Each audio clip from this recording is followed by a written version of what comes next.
Hari ini tanggal 16 Desember 2025. Ini bantuan dari Kementerian Sosial Republik Indonesia. Cuma segini bantuan yang untuk Aceh. Hah? Cuma segini bantuan negara untuk Aceh. Bikin malu aja. Kalau cuma segini bantuan negara, bagus buat pulang aja lah. Tak ada apa-apanya ini bantuan ini. Ya. Itu ada bantuan asing bertonton dianggap sepele. Ini cuma bantuannya nih. Bikin malu. Kalau negara nggak bisa bantu Aceh, jangan bantu dengan bantuan segini. Bikin malu aja. Saya Sayuti JR. Assalamualaikum warahmatullahi wabarakatuh.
Itu nilainya nggak sampai 1 miliar. Ya kita kan, karena kalau untuk 1 miliar kita cukup, kita punya anggaran yang jauh lebih besar daripada itu. Mungkin hal seperti ini nggak seberapa banding dengan kemampuan kita lebih dari itu. Menerima secara duka cita reaksi Menteri Dalam Negeri rakan kita di seberang diumumkan sebagai perkara kecil dan sumbangan yang tak berpatutan. Ini bukan berbudi bahasa sebenarnya. Apabila rakan ataupun jiran membantu, waima banyak mana pun, jangankan sebut 60,000 US dollar. Kalau 60 ringgit pun disumbang oleh seseorang, harus berterima kasih. Jadi dengan kenyataan umum yang dibuat kepada dunia, menunjukkan bahawa Malaysia menyumbang sedikit dalam bentuk 60,000 US dollar, Menteri berkenaan harap bersekolah dulu dalam bentuk perkataan, komunikasi atau bahasa kepada sesuatu jiran. Menteri Dalam Negeri Indonesia menyatakan bahawa ini sekelumit ataupun terlalu sedikit, bermakna tidak berterima kasih.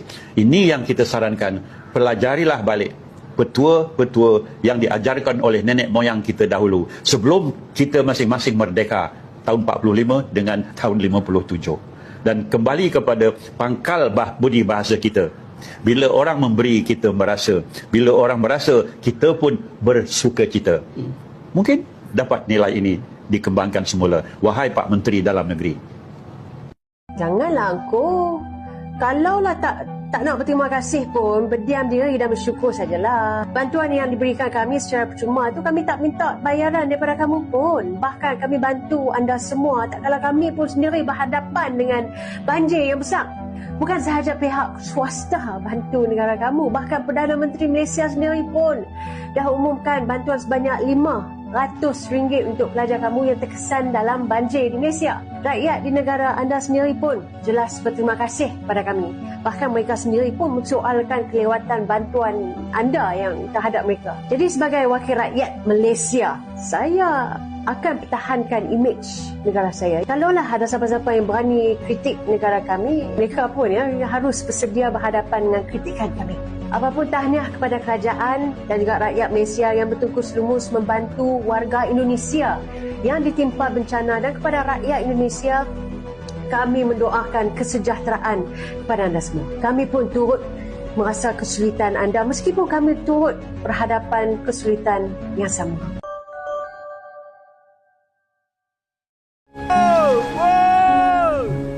Hancur! Hancur! Hancur!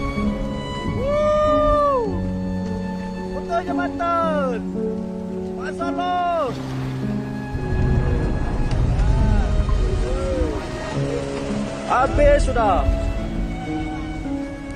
Nggak bisa lewat jadi. Bahaya. Putus. Detik-detik jembatan putus. Selamat tinggal jalan putus jadi.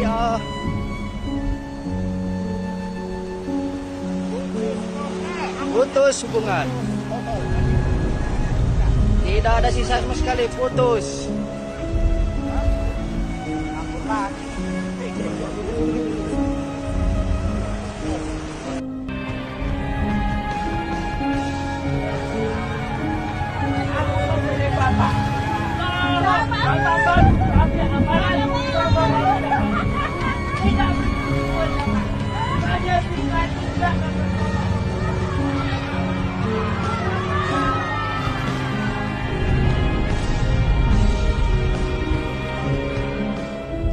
Ternyata Bapak ini nggak ada bedanya sama Gibran.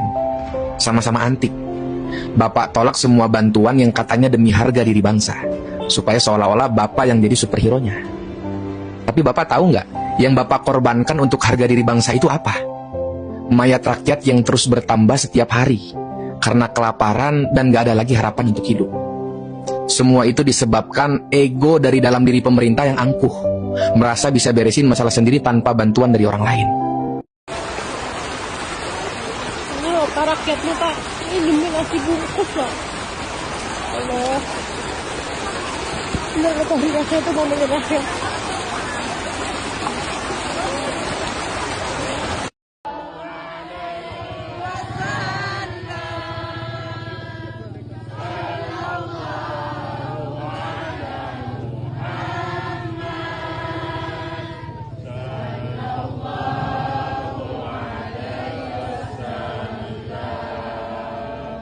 Takbir.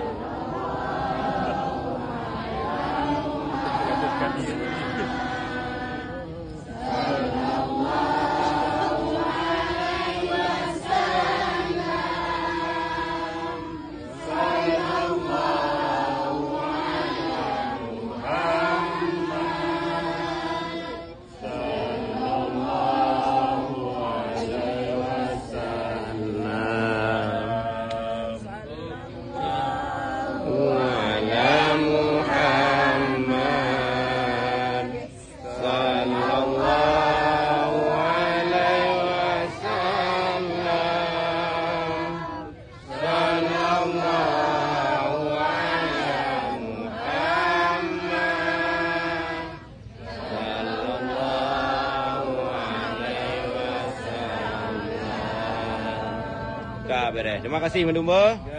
Okey, bye-bye Mandum tiga lagi. Ayah kamu.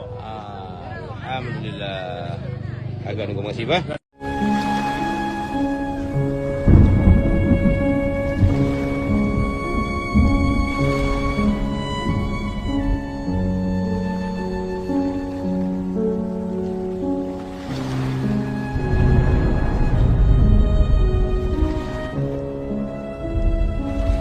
Assalamualaikum warahmatullahi wabarakatuh. Kepada kawan-kawan di Sumatera, khususnya di Aceh, nama saya Tengku Fajri Kruong. Saya ingin menyampaikan pernyataan singkat tentang upaya bantuan internasional untuk korban banjir bandang di Aceh dan Sumatera. Selama ini, banyak kawan-kawan kita di Indonesia maupun di luar negeri sudah melobi permohonan bantuan ke berbagai pihak di dunia, termasuk negara-negara Eropah, negara Timur Tengah, dan negara Amerika, serta lembaga-lembaga internasional, salah satunya UNICEF. UNICEF adalah badan resmi PBB, United Nations Children Fund, yang fokus membantu anak-anak dan ibu dalam kondisi bencana, termasuk bantuan darurat seperti kebutuhan dasar, perlindungan dan dukungan kemanusiaan. Namun, apa yang kita harus fahami adalah UNICEF tidak bisa menyalurkan bantuan tanpa izin dan persetujuan resmi dari pemerintah Indonesia. Kami telah menerima jawaban tertulis dari UNICEF. Dalam jawaban itu, UNICEF menyampaikan bahawa pihak berwenang di Indonesia tidak menginginkan bantuan internasional, sehingga UNICEF belum dapat mengaktifkan perangkat bantuan darurat untuk Aceh dan Sumatera. UNICEF juga menyatakan mereka hanya bisa bergerak bila ada izin resmi. Artinya, saat rakyat Aceh dan Sumatera sedang sangat membutuhkan makanan, air bersih, obat-obatan dan perlindungan, bantuan internasional yang siap datang tidak dapat masuk kerana aksesnya tidak dibuka oleh Indonesia. Kerana itu, kami menghimbau kepada Indonesia deklarasikan status darurat atau musibah nasional sekarang. Buka akses bantuan internasional sekarang. Prioritaskan penyelamatan rakyat Aceh dan Sumatera sekarang. Tolong sebarkan pernyataan ini agar dunia mengetahui situasi yang sebenarnya apa yang telah berlaku di Aceh dan di Sumatera, dan agar pintu bantuan kemanusiaan segera dibuka. NKRI bukanlah harga mati, tapi Aceh Sumatera merdeka adalah harga mati. Assalamualaikum warahmatullahi wabarakatuh. 969 orang mati akibat bencana banjir. Kerajaan Indonesia duk sibuk nak kira cukai. Ini bukan fail Netflix, bukan cerita Tamil. Inilah realiti Indonesia hari ini. Entah berapa juta orang sumbangkan untuk bantuan banjir ni. Kerajaan Indonesia kata ini barang import. Selagi tak isytihar bencana nasional, kami akan cukai semuanya, Pak. Korang bayangkan selimut, makanan, ubat, semuanya sangkut dekat custom. Sangkut tu bukan sebab bahaya atau barang terlarang, tapi sebab cop dan kertas. Nyawa orang miskin, orang susah. Hampa tunggulah kelulusan birokrasi. Ada pemimpin mereka kisah ke? Kerajaan kata kami cukup stok, kami tak perlu bantuan asing ni semua. Tapi rakyat tidur atas lumpur dan mayat pun tak habis dikutip lagi. Cukup, macam tu cukup. Cukup sekadar di atas kertas, di lapangan gagal. Kalau empati pun boleh dicukai, ini bukan kerajaan berdaulat. Ini sistem yang hilang ihsan, hilang sifat kemanusiaan. Hampa kena share video ini, sebab esok lusa mungkin giliran negara kita pula.